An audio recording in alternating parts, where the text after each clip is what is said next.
Ano pa ang mga nabanggit niya? Walang pinaka matinding na nasabi niya sa tingin ko ay yung kinuwento niya yung pangyayari sa PMA. Ngayon, alam na natin lahat sa video ng PMA yon.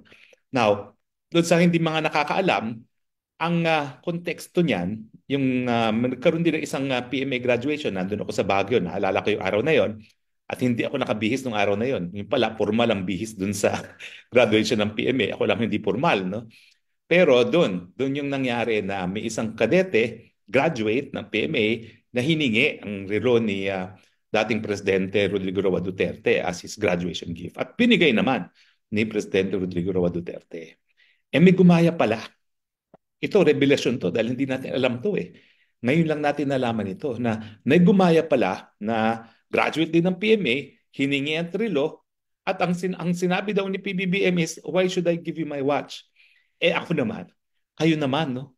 Hindi niyo ba alam kung ano ang taste ng mga Marcoses? Siyempre, hindi yan magsusuot ng mga Marcoses, bago tayo naputol, no? Ay hindi mahilig sa chipipay.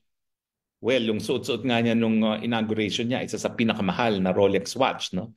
So, I could imagine na sa pang-araw-araw niya, mahal talaga yung relo niya. At siguro naman, talagang itong si PBBM, nangungulekta ng mga mamahaling relo. Kaya ang tanong niya, ba't ko naman ibibigay sa iyo ang aking relo?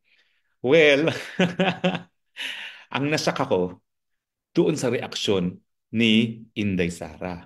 Nakatabi niya yon. Unang-una, sabi niya nagtawanan pa yung dalawang katabi ni PBBM. Hindi ko alam kung sino yun ha.